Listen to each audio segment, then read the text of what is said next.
పత్రిక 13వ అధ్యాయము 8వ వచనాన్ని, కొత్త నిబంధనలో 209 పేజీ నెంబరు 8వ వచనం. యేసు క్రీస్తు నిన్న నేడు ఒకటే రీతిగా ఉన్నాడు. అవును, యుగ యుగములకును ఒకటే రీతిగా ఉండును. చిన్న మాట ప్రార్థన చేసుకుందాం. దయగల మా తండ్రి, పరిశుద్ధుడైన మా ప్రభువా, సర్వాధికారి మా యేసయ్య, మీ ఘనమైన నామాన్ని బట్టి స్తోత్రము చెల్లిస్తున్నాం. ఈ రాత్రి వేళ ధ్యానం కొరకై సిద్ధపరచబడిన ఈ లేఖన భాగము నుండి మీరు మాతో మాట్లాడండి ప్రభువా. వినే చెవులు, గ్రహించే మనసును, అనుసరించే మనస్సాక్షిని నిబడలైన మాకు మీరు అనుగ్రహిస్తారని మా ప్రభువైన యేసు క్రీస్తు వారి నామములో వినయముతో ప్రతిమాలు వేడుచున్నాం తండ్రి, ఆమేన్. మంచిది. ప్రభువునందు ప్రియులారా, మనం చదువుకున్నటువంటి వచన భాగం, యేసు క్రీస్తు ప్రభువు నిన్న నేడు ఒకటే రీతిగా ఉన్నాడు. యుగ యుగములకు కూడా ఆయన ఒకే రీతిగా, ఆయన నిన్న అంటే జరిగిపోయిన కాలం, భూతకాలం, నేడు అనంటే ప్రస్తుత కాలం, యుగ యుగములకు అనంటే నిరంతరము కూడా, భవిష్యత్తులో కూడా ఆయన ఒకటే రీతిగా ఉన్నవాడు.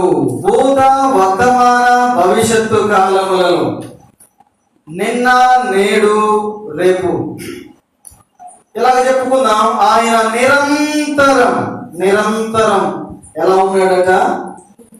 ఒకే రీతిగా ఉన్నాడు, ఏకరీతిగా ఉన్నాడు. ఆయన మారని దేవుడు, మార్పు లేనివాడు, నిరంతరం అలాగే ఉన్నాడు. కాలానుగుణంగా, కాలాన్ని బట్టి, యుగాలను బట్టి ఆయన మార్పు చెందుతూ రాలేదు. దేవుడు యుగానికి ఒక రకంగా, ఆయన యుగాలకు ఒక రకమైనటువంటి దేవుడుగా ఆయన కనబరుచుకుంటూ రాలేదు. ఆది నుండి కూడా ఆయన అదే విధానంలో యెహోవా దేవునిగా తండ్రి స్థానంలో, కుమారునిగా యేసుక్రీస్తుగా కుమారుని స్థానంలో నిరంతరం మన హృదయాల్లో నివసించడానికి పరిశుద్ధాత్మునిగా ఆయన ఆనాటి నుండి కదా, ఆది నుండి నేటి వరకు నిరంతరము కూడా యుగ యుగాలు ఆయన అలాగే ఉన్నాడు. త్రిత్వమై ఉన్న దేవుడు, తండ్రిగా, కుమారునిగా, పరిశుద్ధాత్మగా ఏకమై ఉన్న దేవుడు. ఆయన మార్పు లేనివాడు, నిరంతరం ఒకే రీతిగా ఉన్నవాడు. పిల్లరా, ఆయనను గురించి ఈ రాత్రి వేళ మనము ఆలోచన చేద్దాం. కొన్ని విషయాలు మనము గమనిద్దాం. ఆయన మారని దేవుడు, లేకపోతే నిరంతరం ఉన్నవాడు. సృష్టి ఆరంభించక మునిపే ఆయన ఉన్నాడు. సృష్టికి ముందే ఆయన ఉన్నాడు. అంటే మొదలు ఆయనే, మొదటివాడు ఆయనే. అందుకని ఆయన అంటాడు, నేను ఉన్నవాడను అను.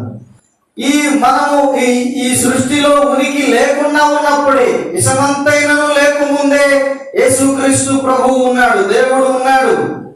ఆయన ద్వారా సమస్తము కలిగింది. ఆదికాండం 1వ అధ్యాయంలో 1వ వచనం ఆరంభం అదే, ఆదియందు దేవుడు. ఆదియందు దేవుడు. ఆది అంటే మొదలు, ప్రారంభం. ఆదిలో అంటే మొట్టమొదట దేవుడున్నాడు అని దైవ గ్రంథం జ్ఞాపకం చేస్తుంది. ప్రియులారా, ఆదిలో అంటే మొదలు, ప్రారంభములో ఉన్నవాడు దేవుడే. ఆది యందు దేవుడు, ఆది యందు ఉన్న దేవుడు, మొదట ఉన్న దేవుడు భూమిని, ఆకాశమును, సూర్య చంద్రులను, నక్షత్రాలను, ఈ సమస్త విశ్వాన్ని కూడా ఆయన కలుగజేశాడు. ఆదిలో ఉన్న దేవుడు అంతా కదా, విశ్వమంతా కలుగజేశాడు. ఆయనే సృష్టికర్త, విశ్వ ప్రదాత, ఈ విశ్వమంతటిని ఏలేటువంటి మహోన్నతమైనటువంటి దేవుడు. ఆయన యేసుక్రీస్తుగా 2020 సంవత్సరాల క్రితం ఈ భూమి మీదకి ఆదిలో ఉన్న దేవుడు ఆత్మగా ఉన్న దేవుడు. ఆదికాండం 1వ అధ్యాయంలోనే ఆయన ఆత్మగా కనబడతాడు. దేవుని ఆత్మ, ఆ ఆత్మ స్వరూపి అయిన దేవుడు శరీరమును ధరించి మానవుడిగా యేసుక్రీస్తు అనే నామధేయముతో ఈ భూమి మీద ఆయన జీవించాడు.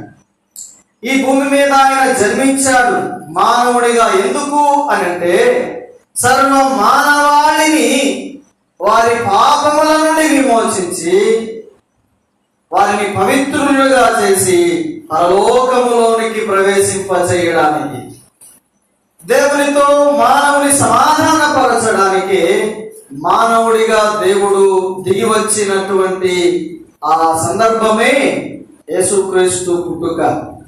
కాబట్టి ఆది నుండి ఉన్న దేవుడు మానవ రక్షణ కొరకు ఈ భూలోకానికి మానవుడిగా దిగి వచ్చాడు. ఏదో ఒక మాయ చేసి మానవుడిని రక్షించాలని కోలేదు ఆయన.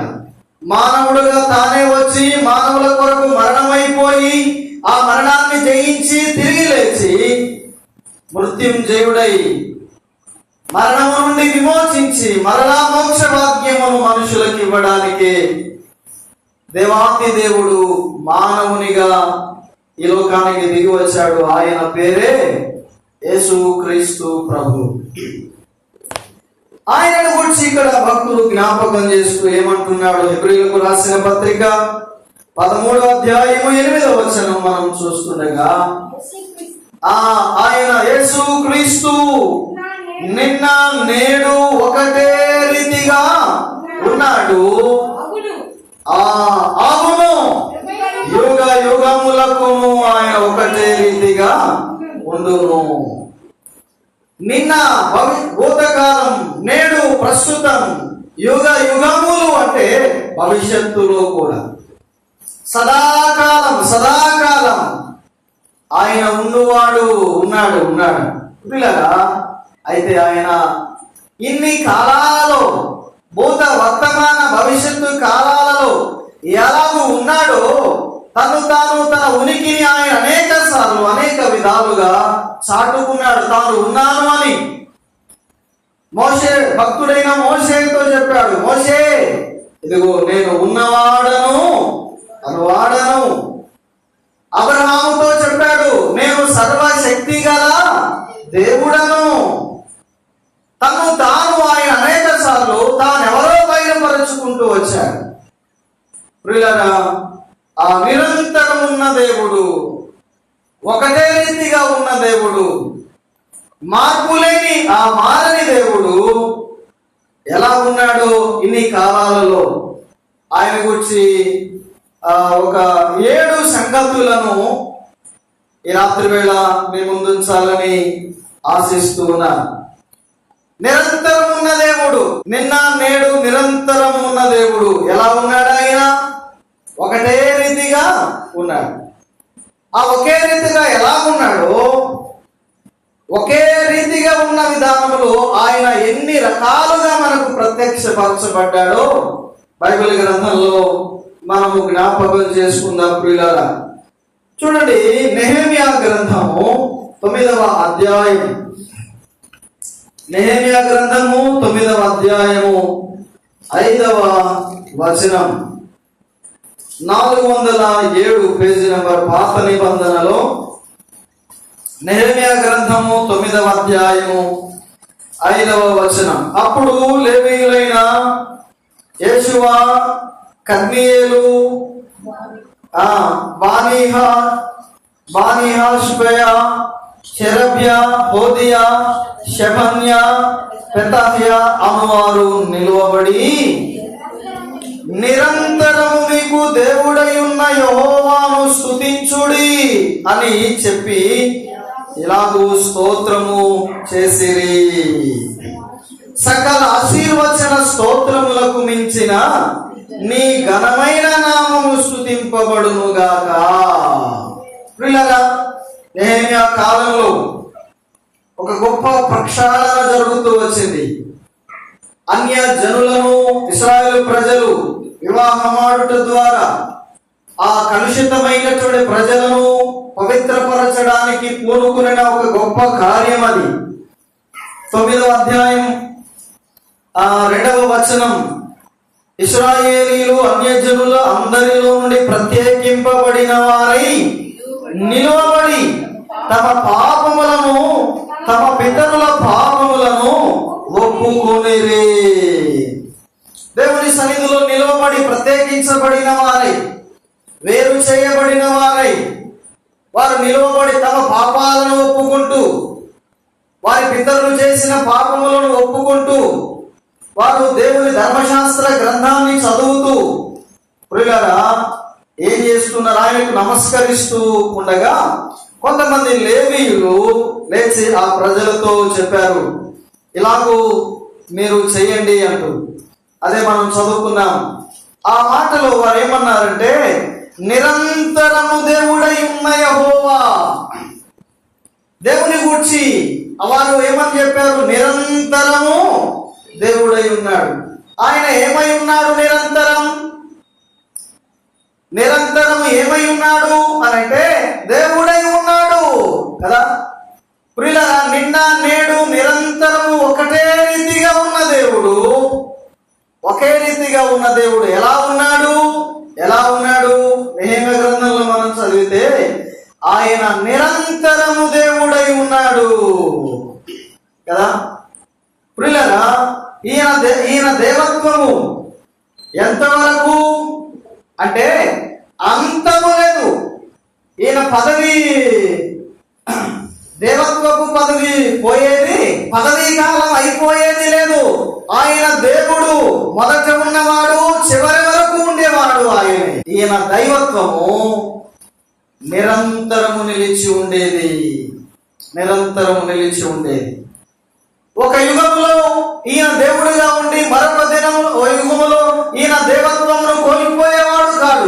ఆది నుండి నేటి వరకు యుగ యుగాలు దేవునిగానే ఆయన తన యొక్క ఉనికిని చాటుకుంటూ ఉన్నాడు ప్రియులారా. అందుకనే భక్తుడు ఏమంటున్నాడంటే, నిరంతరము దేవుడై ఉన్న యెహోవా కాలం ఉన్నాడు అంటే ఆయన నిరంతరం ఉండేవాడు కదా. ఆయన దేవత్వము మార్పు లేనిది, ఆయన దైవత్వం మార్పు లేనిది ప్రియులారా. ఆయన నిరంతరమై ఉన్న దేవుడు అని మనం గమనిస్తాం. నిరంతరం ఉన్న దేవుడు కదా. లేకపోతే ఆయన ఎలా ఉన్నాడు? ఒకటే రీతిగా ఉన్నాడు. అంటే ఎలా ఉన్నాడు అంటే ఆయన ఒకటే రీతిగా ప్రారంభము నుండి ఇప్పటి వరకు చివరి వరకు కూడా ఆయన దేవునిగా ఉన్నవాడు, దేవునిగా కొనసాగేవాడు. ఆయన దైవత్వము నిరంతరమైన. మనం ఆరాధించే దేవుడు ఎలాంటి వాడు అంటే నిరంతరం ఉంటాడు ఆయన. మళ్ళీ తర్వాత ఇంకొకళ్ళు ఎత్తుకోవాలా అనుకోవడానికి లేదు. అబ్బే ఈయన దగ్గర శక్తి లేదు, ప్రభావం లేదు, ఈ నమ్ముకుంటే అంత ప్రయోజనం ఉపయోగం లేదు, ఇంకా ఎవరైనా ఉన్నారా, ఈ సంవత్సరం ఇంకెవరైనా కొత్త వాళ్ళు దేవుళ్ళుగా ఉన్నారా, కొత్త దేవుళ్ళు ఎవరైనా వెలిశారా అని వెతుక్కోవడానికి అక్కరా లేదు. ఆయన నిరంతరం ఉన్నవాడు, మార్పు లేనివాడు. ఎంత అద్భుతం మన దేవుడు, మనం ఆరాధించే దేవుడు యేసుక్రీస్తు. నిరంతరం ఎట్లున్నాడట? ఆయన దేవునిగా ఉన్నాడు, నిరంతరము దేవుడై ఉన్నాడు. ఆదిలో ఆత్మస్వరూపిగా ఉన్నవాడు. 2020 సంవత్సరాల క్రితం శరీరాన్ని ధరించుకొని వచ్చినవాడు ఆయనే. పరిశుద్ధాత్మునిగా మనలో ఉన్నవాడు ఆయనే, నిరంతరం ఉన్న దేవుడు. రెండవదిగా ఆయన ఎలా ఉన్నాడు? యేసుక్రీస్తు ఒకటే రీతిగా ఎలా ఉన్నాడు అనంటే, మొదటిది దేవునిగా ఉన్నాడు కదా, ఆయన దేవుడై ఉన్నాడు. రెండవ మాట చూద్దాం. 10వ కీర్తన 16వ చరణం. కీర్తనల గ్రంథము 10వ కీర్తన 16వ చరణం. యెహోవా నిరంతరము రాజై ఉన్నాడు. చాలు. ఆయన ఎట్లున్నాడట? నిరంతరం. యెహోవా నిరంతరము రాజుగా ఉన్నాడు. ఆయన నిరంతరం దేవుడుగా ఉన్నాడు. రెండవది, ఆయన నిరంతరం ఎట్లున్నాడట? రాజుగా ఉన్నాడు. భూలోక రాజ్యములన్నీ ఆయన వశములోనే ఉన్నాయి. ఆయన అంటాడు, నా వశములో ఉన్నాయి అంటాడు. అన్యజనుల రాజ్యములన్నీ నా వశములో ఉన్నాయి అని అంటాడు ఆయన. భూరాజులు ఆయన చేతిలో ఉన్నారు. అందుకని ఆయనకు ఒక పేరు ఉంది, ఏమంటే ఆయన రాజులకు రాజు, ప్రభువులకు ప్రభువు. ఆయన రాజ్యము సదాకాలం ఉండేది. ఆయన రాజ్యము మారిపోయేది కాదు, ఓడిపోయేది కాదు. దేవుని రాజ్యముపై తిరుగుబాటు చేసేటువంటి శక్తులు ఆనాటి నుండి ఈనాటి వరకు కూడా పోరాడుతూనే ఉన్నాయి, కానీ ఆయన రాజ్యం నేటికి నిలిచే ఉంది. ఆయన రాజు, భూలోక రాజ్యాలను ఏలేవాడు ఆయన. అందుకని బైబిల్ ఉంటుంది, పై నుండి ఆయన అధికారం ఇవ్వకపోతే ఎవరికి అధికారము రాదు, దక్కదక్క. ఆయనే అధికారం ఇస్తాడు. మనం ఇశ్రాయేలు జీవిత చరిత్రలో గమనిస్తే అన్యజనులైనటువంటి వారు, శత్రు రాజులను కూడా దేవుడు ఏర్పాటు చేసుకున్నాడు. ఉదాహరణకు నెబుకద్నెజరును దేవుడు ఏర్పాటు చేసుకున్నాడు ఇశ్రాయేలు ప్రజలు చెరగొనిపోవడానికి. బబులోను దేశపు రాజు నెబుకద్నెజరు. అలాగే సిరియా దేశానికి కూడా, సిరియా రాజును కూడా దేవుడు ఏర్పాటు చేసుకున్నాడు తన ప్రజలకు బుద్ధి చెప్పడానికి.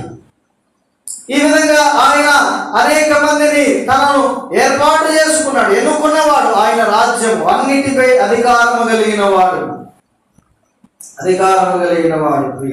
అట్లయితే ఈయన నిరంతరము ఎలా ఉన్నాడు అంటే, ఒకటి, ఆయన నిరంతరము దేవుడిగా ఉన్నాడు. రెండవది, ఆయన నిరంతరము రాజుగా ఉన్నాడు. ఆయన రాజ్యము, ఆయన పరిపాలన యుగ యుగాలు ఉంటుంది. ఆయన ఇశ్రాయేలు ప్రజలకు రాజుగా ఉన్నాడు. తర్వాత కాలంలో వారు తమకు మానవ రాజు కావాలని కోరుకున్నారు. ప్రియులారా, ఈ యుగాంతమందు సృష్టి ఆరంభం నుండి రాజుగా ఉన్న ప్రభు యుగాంతమందు ఆయన రాజ్యము చేస్తాడు ప్రత్యక్షంగా. దానినే మనము 1000 ఏండ్ల పరిపాలన అని నమ్ముతున్నాం. 1000 ఏండ్ల పరిపాలన. 1000 ఏండ్ల పరిపాలన యేసుక్రీస్తు ఈ భూమి మీద స్థాపించి తన రాజ్యమును అన్యజనులకు రుచి చూపించేటువంటి కాలం. దానినే మనము పరలోక రాజ్యము అన్నాం. పరలోకములో ఆయన ప్రభువుగా, రాజుగా ఉన్నాడు. భూలోకాన్ని కూడా ఆయన ఏలేవాడిగా ఉన్నాడు. ఆయన నిరంతరము రాజు. ఆయన నిరంతరము రాజు. అయితే రాజ్యం ఉంది. రాజ్యం ఉంటే ఆయనకు ఏముందంటే రాజ్యాంగం ఉంది, రాజు శాసనాలు ఉన్నాయి, ధర్మశాస్త్రం ఉంది, కట్టడలు ఉన్నాయి, విధులు ఉన్నాయి, ఆజ్ఞలు ఉన్నాయి. అవి ఆయన కొనసాగిస్తున్నాడు. నిరంతరము ఆయన ఏమై ఉన్నాడు? రాజై ఉన్నాడు. నిరంతరము ఆయన రాజు. పిల్లరా, 3వ మాటను మనం ఆలోచన చేద్దాం. ఆయన ఏమై ఉన్నాడు అంటే 118వ కీర్తన మొదటి చరణం. నిరంతరము దేవుడై ఉన్నాడు. ఆయన నిరంతరము రాజై ఉన్నాడు. 3వది, యెహోవా దయాళుడు, ఆయన కృప నిరంతరము నిలుచును. ఆయనకు కృతజ్ఞతాస్తుతులు చెల్లించుడి. ఆయన కృప నిరంతరముండును. ఆయన కృప నిరంతరముండు అనే మాటలు మనం చాలా చూస్తాం బైబిల్ కదా. ఆయన కృప నిరంతరం ఉంటుంది అంటే మరి ఈ మాటకు మనం ఏం చెప్పుకుంటాం కదా. 136వ కీర్తనలో అంతా కూడా మాట ఉంటుంది, ఆయన కృప నిరంతరముండును, ఆయన కృప నిరంతరముండును అనేటువంటి మాట. అలాగైతే ఆయన నిరంతరము కృప చూపించేవాడు కదా. నిరంతరము కృపగల దేవుడు. ఎట్లున్నాడు ఆయన? ఆయన కృప నిరంతరముండు. ఆయన కృప నిరంతరం, ఆయన చూపించే కృప నిరంతరం ఉంటుంది అంటే మరి ఆయన ఎట్లున్నాడు? ఆయన ఎలా ఉన్నాడు? ఆయన చూపించకపోతే కృప లేదు కదా. అందుకనే ఆయన నిరంతరము కృప చూపువాడు. దేవుడు ఎలా ఉన్నాడట? నిరంతరము కృప చూపిస్తున్నాడు. ఆయన ఏకరీతిగా ఉన్నాడు, ఒకే విధంగా ఉన్నాడు. ఆయన ఆది నుండి అంతం వరకు దేవునిగాను, రాజుగాను, కృప చూపు దేవునిగాను ఉన్నాడు. కృప అనంటే దేవుడు చూపించే కనికరం, జాలి, దయ. యోగ్యత లేని వారి పట్ల ఆయన కనుబరిచేటువంటి దయను, దానిని కృప అని అంటారు. అర్హత లేని వారికి అనుగ్రహించేదే కృప. అలాగైతే దేవుడు ఆది నుండి కృప అనుగ్రహిస్తూ ఉన్నాడు మనుషులకు. ఆది ఆదామైన మొదటి మానవుడు పాపము చేసినప్పటి నుండి కదా ఇప్పటి వరకు కూడా ఆయన కృప చూపిస్తూనే ఉన్నాడు. నిశ్చయముగా తన మరణాన్ని బట్టి చావవలసినటువంటి ఆదాము ఆయన కృప ద్వారా ఏం చేశాడు అంటే ఆయన కనికరిస్తూ వచ్చాడు. వారి నిమిత్తమై ఒక బలి పశువుగా, ఒక పశువు బలి అయిపోవడానికి ఆయన అనుమతించాడు. కృప. వారి స్థానంలో దేవుడు ఒక బలి పశువును ఉంచాడు, ఒక గొర్రె పిల్లను ఉంచాడు. అది ఆయన కృప. అలాగైతే సర్వ మానవాళి పట్ల ఆయన కృప చూపిస్తున్నాడు. ఆది నుండి కృప చూపించేవాడు, ఆది నుండి కృప చూపిస్తున్నాడు. ధర్మశాస్త్రంలో ఇవ్వబడిన విధుల ప్రకారం పాపము చేసిన ప్రతివాడు తన కొరకు ప్రాయశ్చిత్తార్థముగా ఒక గొర్రె పిల్లను, మేక పిల్లను బలి అర్పిస్తూ వచ్చారు. ఆలాగున దేవుడు కృప చూపిస్తూ 2020 సంవత్సరాల క్రితం శాశ్వతమైనటువంటి బలి అర్పణ కృపాసనాన్ని దేవుడు సిద్ధపరిచాడు. ఆయన ప్రభు అయిన యేసుక్రీస్తు. దేవుడు సదాకాలం కృప చూపించేటువంటి వాడు. ఆయన అందరి పట్ల తన కృపను కనబరచడానికి యేసుక్రీస్తు ప్రభు సర్వ మానవాళి ప్రజల స్థానంలో నిలబడి తాను శిక్ష అనుభవించాడు, శ్రమ అనుభవించాడు, మరణం అనుభవించాడు. అందుచేత ఆయన కృప చూపు వాడయ్యాడు. నిరంతరము కృప చూపిస్తున్నాడు. ఆ కృప మనపై నిలిచి ఉంది.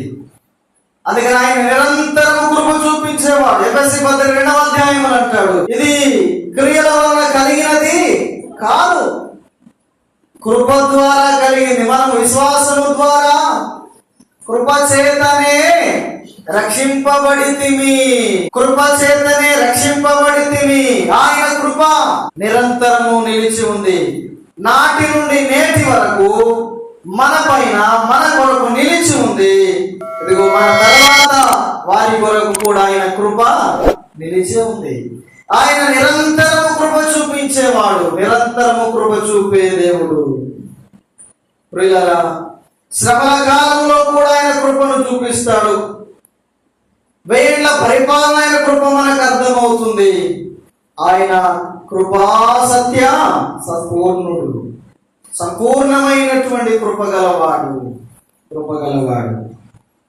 అలాగైతే ఆయన ఏమై ఉన్నాడు? నిరంతరము అంటే కృపగల దేవుడు. ఇక 4వ విషయాన్ని మనం చూద్దాం. ఆయన ఏమై ఉన్నాడు అంటే 117వ కీర్తన 1వ వచనం. యెహోవా కృప మన ఎడల హెచ్చుగా ఉన్నది, ఆయన విశ్వాస్యత నిరంతరము నిలుచును. ఆయన విశ్వాస్యత నిరంతరము నిలుచును. ప్రియులారా, దేవుని యొక్క విశ్వాస్యత ఎంతకాలం ఉంటుందట? నిరంతరం. విశ్వాస్యత అంటే ఆయన యొక్క నమ్మకత్వము. దేవుని విశ్వాస్యత అంటే దేవుని నమ్మకత్వము. ఆయన ఏదైతే మాట ఇచ్చాడో దానిని నెరవేర్చడానికి ఆయన కనుగొలిచే నమ్మకత్వం. ఆయన నమ్మదగినవాడు, దేవుడు నమ్మదగినవాడు. ఆయన విశ్వాస్యత అంటే అర్థం ఏంటంటే నమ్మదగిన దేవుడు అని. ఆయన నమ్మకత్వము లేకపోతే నమ్మదగిన స్థితి ఎంతకాలం ఉంటది అంటే నిరంతరము.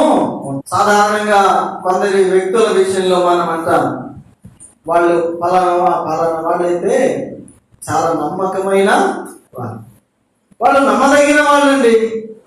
వాళ్ళు మాట చెప్పారంటే ఖచ్చితంగా మాట మీద నిలబడతారు, నమ్మదగిన వాళ్ళే. కొంతమంది ఇలా కూడా చెప్తారు, పలానా వాళ్ళు ఇలాగ అన్నారంటే ఎవరు వాళ్ళ ఇంట్లో ఎవరన్నారు కదా, వాళ్ళ ఆవిడ లేకపోతే భర్త పిల్లల ఎవరు చెప్పారు, ఫలానా వాళ్ళైతే పర్వాలేదు, ఇక నమ్మడానికి అనుమానించాల్సిన పని అదవుతుందంటే ఈ భూలోకంలో వ్యక్తుల విషయంలో కూడా వారి నమ్మకత్వం విషయంలో గురి కలిగి ఉంటాం కొన్నిసార్లు. కానీ దావీదు అంటాడు, భక్తుడు అంటాడు, మనుషులను నమ్ముకున్నట కంటే యెహోవాను ఆశ్రయించడం, మనుషులను నమ్మడం కంటే దేవుని నమ్మడం మేలు అంటాడు. అవును, ఆయన నమ్మకత్వము నిరంతరం ఉంటుంది. అలాగైతే నిరంతరము ఆయన నమ్మదగిన వాడు. ఎప్పుడైనా ఆయన విషయంలో అపనమ్మకం అక్కరలేనే లేదు. ఈ విషయంలో దేవుడిని నమ్మొచ్చా, ఈ విషయంలో దేవుడు సహాయం చేస్తాడా చేయడా, ఆయన ఆదుకుంటాడా లేదా అనే అపనమ్మకం అక్కర లేదు. ఆయన నమ్మదగిన వాడు, ఆయన నమ్మదగిన వాడు. ఒకసారి ఒక వ్యక్తి యేసు ప్రభు దగ్గరకు వచ్చి అడిగాడు, ప్రభా, నా కుమారుడు బాల్యం నుండి కూడా ఒక సమస్యతో ఉన్నాడు. వాడు తరచుగా ఏమవుతుంటాడంటే నీళ్ళలో పడిపోతాడు, అగ్నిలో పడిపోతాడు, మోసపోతుంటాడు. అలా జరిగేటప్పుడు వాడికి ఏం అర్థం కాదు, ఏం చేస్తాడు తెలియదు. మూర్ఛ రోగం, ఫిట్స్ సమస్య అంటారే. ఉన్నట్టుండి నీళ్ళ దగ్గర ఉంటే నీళ్ళలో పడతాడు, అగ్ని దగ్గర మంట దగ్గర ఉంటే మంటలో పడిపోతుంటాడు. చాలా చాలా ప్రమాదకరమైన స్థితిలోనికి వెళ్ళిపోతాడు. చాలా మంది దగ్గరకు తీసుకుని వెళ్ళానయ్యా, కానీ ఎవరి వలన కాలేదు. ఒకవేళ నీ వలన ఏమైనా అవుతుందా? అనేక మంది దగ్గరకు వెళ్ళాను, ఎవరి వల్ల కాల. ఈ సమస్య తీరల, వాడు బాల్యం నుండి ఉంది, ఆ సమస్య తీరలేదు, వాడు బాగుపడలేదు. నీ వలన ఏమైనా అవుతుందా? నీ దగ్గరకు తీసుకొచ్చాను. ప్రభు అన్నాడు, నమ్ముట నీ వలన అయితే సమస్తమును కూడా సాధ్యమే. నేను చేయగలననే నమ్మకం నీ వలన ఉంటే, నీకుంటే కదా, నేను చేస్తాను, దేవునికి అసాధ్యమేది లేదు, ఆయన నమ్మదగిన వాడు, చేయగలడు అనే నమ్మకము నీకుంటే, ఆయన ఉన్నాడు, నమ్ముట నీ వలన అయితే. ఇలా చెప్తాను. ఆ వ్యక్తి యేసు ప్రభుని అడిగాడు, నీ వలన అయితే, నీకేమైనా చేత అయితే కదా, ప్రభా నీకేమైనా చేత అయితే నా కుమారుని బాగు చేయి. ఎంతో మంది దగ్గరికి వెళ్ళారు, ఎవరి వల్ల ఎవరికి చేత కాదు, నీకేమైనా చేతవా అన్నట్టుగా కదా. ప్రభు అన్నాడు, నేను చేయగలనని నమ్మడం నీకు చేతనవునా అని. నీకు చేతవా? నమ్ముట నీ వలనైతే, నమ్మడం నీకు చేతనైతే, నన్ను నమ్మడం నీకు చేతనైతే ఇది సాధ్యమే అని చెప్పాడు. చాలాసార్లు ఆయన నమ్మడం మనకు చేత కాదు. ఆయన నమ్మదగిన వాడే, యేసుక్రీస్తు నమ్మదగిన వాడు, దేవుడు నమ్మదగిన వాడు. కానీ ఆయన నమ్మడం చాలా మందికి చేత కావడం లేదు, సాధ్యం కావడం లేదు. ఆయన నమ్మదగిన వాడు, ఆయన విశ్వాస్యత నిరంతరం ఉంది. ఆయన ఎప్పుడు అన్ని కాలాలలో నమ్మదగిన దేవునిగానే ఉన్నాడు. ఆయన నమ్మదగిన దేవుడు ఆయన. అయితే నమ్మడమే మనుషులకు సాధ్యం కావడం లేదు. అపనమ్మకమైన వాటి మీద ఎక్కువగా మక్కువ నమ్మకాన్ని కలిగి ఉంటారు, కానీ నమ్మదగిన దేవుని మీద నమ్మకాన్ని కలిగి ఉండడం చాలా మంది జీవితాలు సాధ్యం కావడం లేదు. అందుకని దేవునికి దూరం అయిపోతా ఉన్నారు. చాలా మంది దేవుని దగ్గరకు వస్తున్నారు, కానీ మళ్ళీ తిరిగి వెళ్ళిపోయేవారు. ఒకడు వచ్చాడు, ప్రభువా బోధకుడా, నేను నిత్యజీవం వెళ్ళాలనుకుంటున్నా, పరలోకం పోవాలనుకుంటున్నా, నేనేం చేయాలి? ఆయన చెప్పాల్సింది చెప్పాడు. అలాగైతే అది నా వల్ల కాని పనిలే అనుకుని ఆయన నిత్యజీవం పొందాలనుకుని దాన్ని సంపాదించుకోవాలనుకున్నాడు, కానీ విడిచిపెట్టడానికి ఇష్టపడలేదు.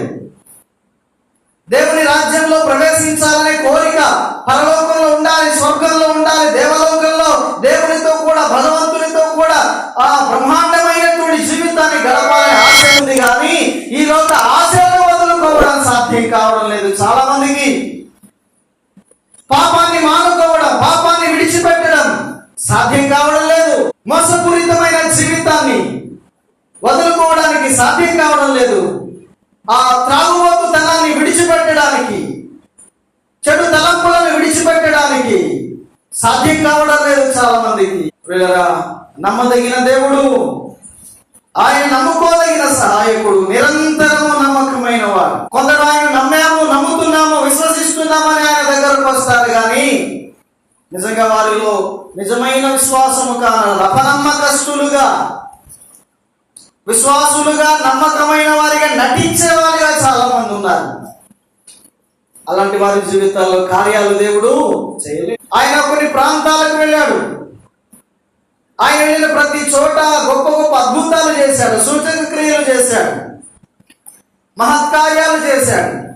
కానీ ఆ ప్రాంతంలో ఆయన ఎక్కువ కార్యాలు చేయలేకపోయాడు అంటాడు. వారి అవిశ్వాసమును బట్టి ఆయన చేయలేకపోయాడు.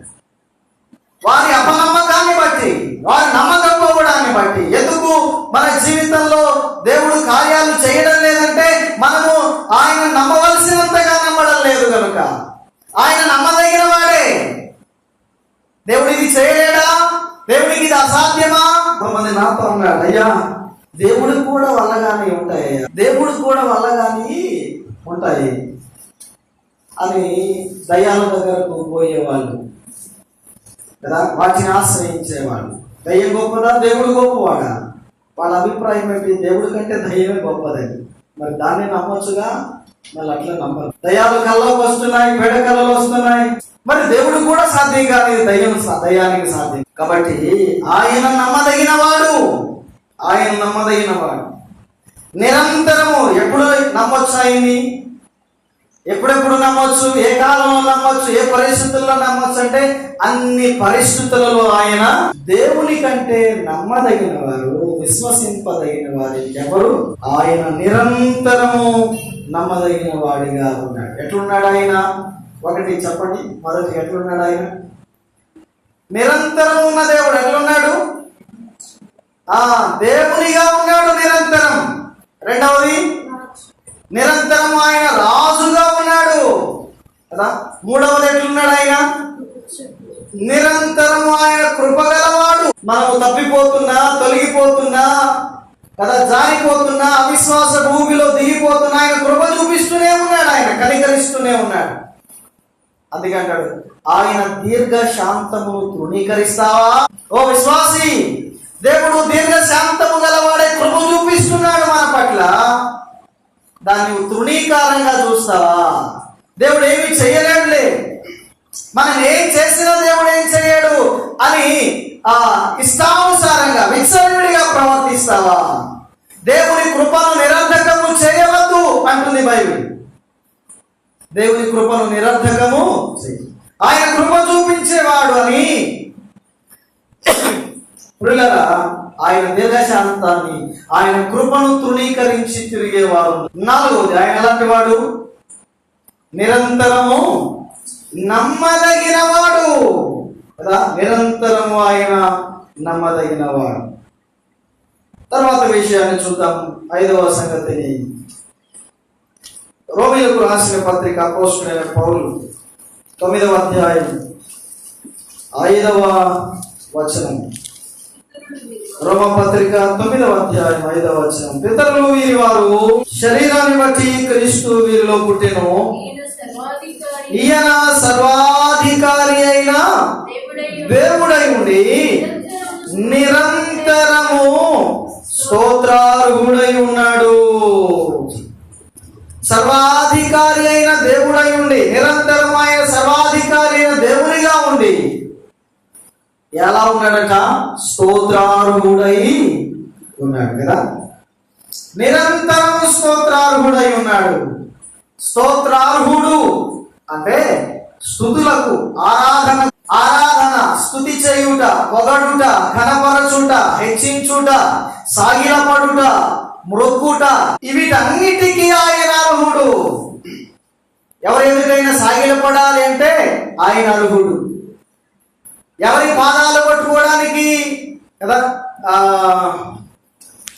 కొంతమంది వ్యక్తుల పాదాలు పట్టుకొని కదా మ్రొక్కేవాళ్ళు ఉంటారు, మనుషుల పాదాల మీద పడి. ఆది నుండి నిరంతరం ఆయన స్తోత్రార్హుడు, మొక్కదగిన వాడు, పూజించుటకు అర్హుడు, పూజింపదగిన వాడు. ఆయన స్తోత్రార్హుడు, ఆరాధింపబడేవాడు, కొనియాడబడేవాడు, పొగడబడేవాడు. కొంతకాలం ఆయనను పొగిడి స్తుతించి ఆరాధించి మరి కొంతకాలం ఆయనను దూషింపజేసి దూషణ పాలయ్యేవాడు.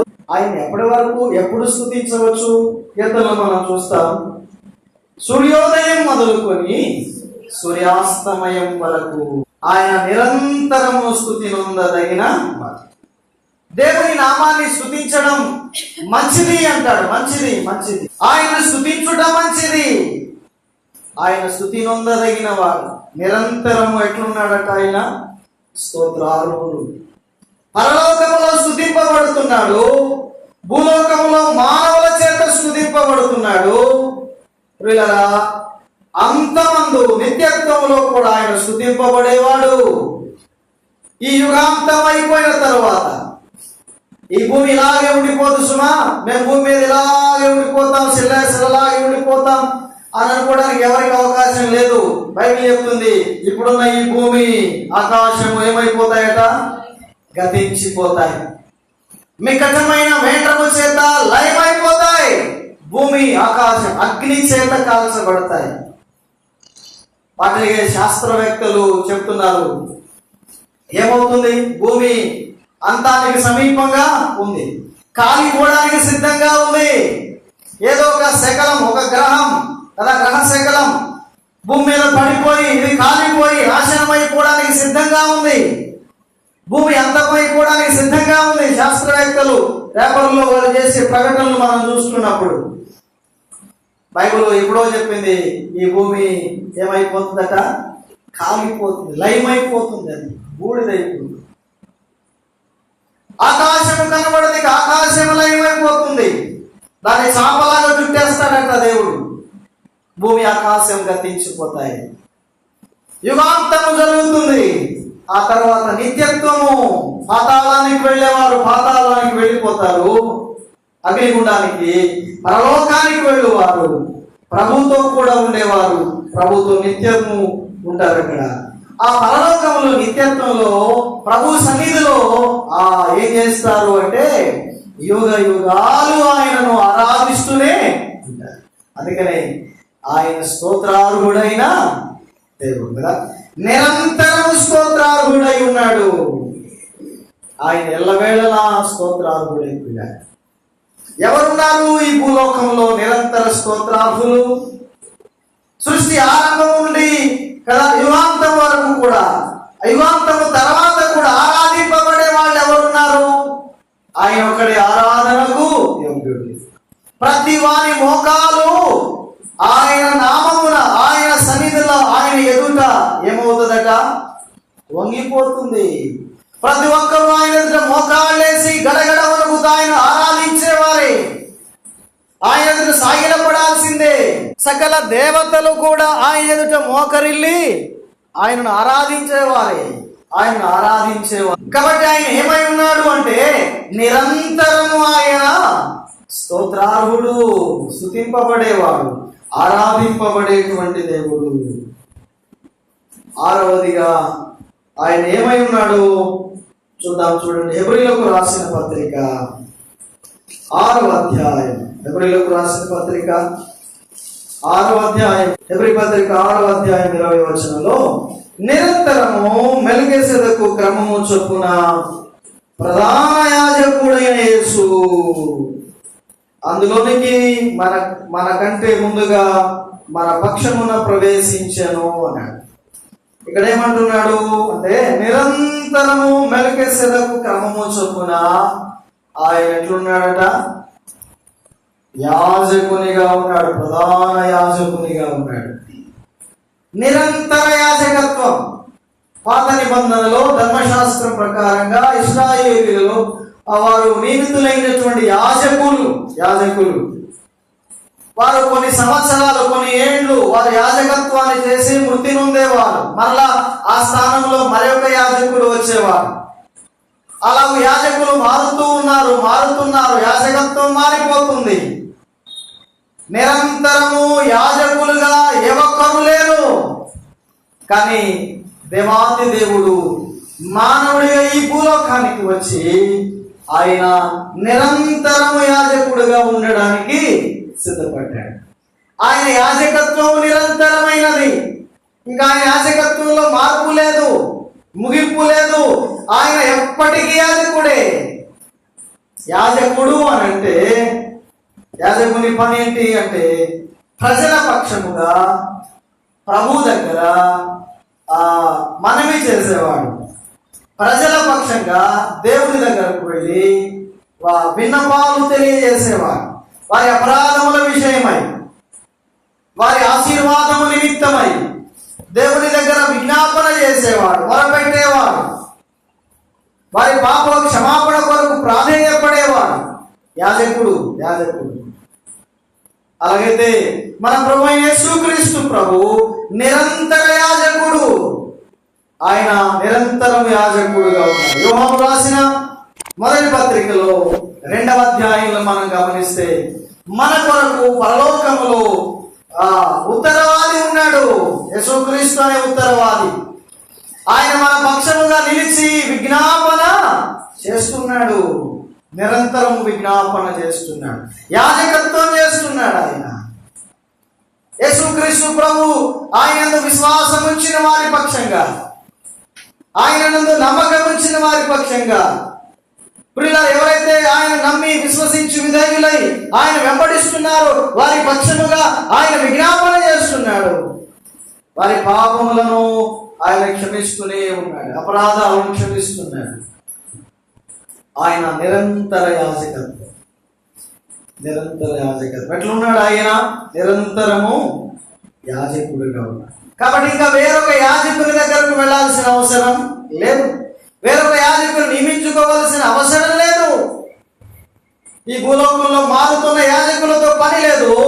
మారని యాజకుడైన యేసుక్రీస్తు, ప్రధాన యాజకుడైన యేసుక్రీస్తు మనకున్నాడు.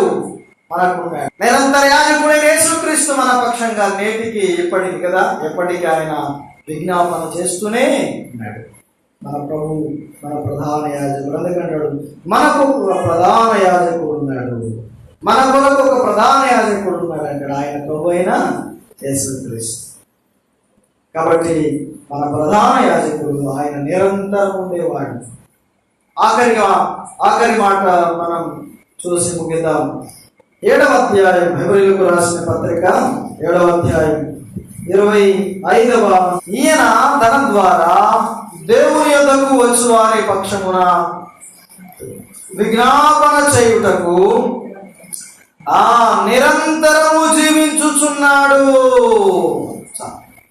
ఆయన మన పక్షంగా విజ్ఞాపన చేయడానికి, యాజకత్వం చేయడానికి ఆయన ఎట్లా ఉన్నాడట? ఆయన మార్పు లేకుండా, మారిపోకుండా ఉండాలంటే ఆయన ఎలా ఉన్నాడు? నిరంతరము జీవించి ఉన్నాడు.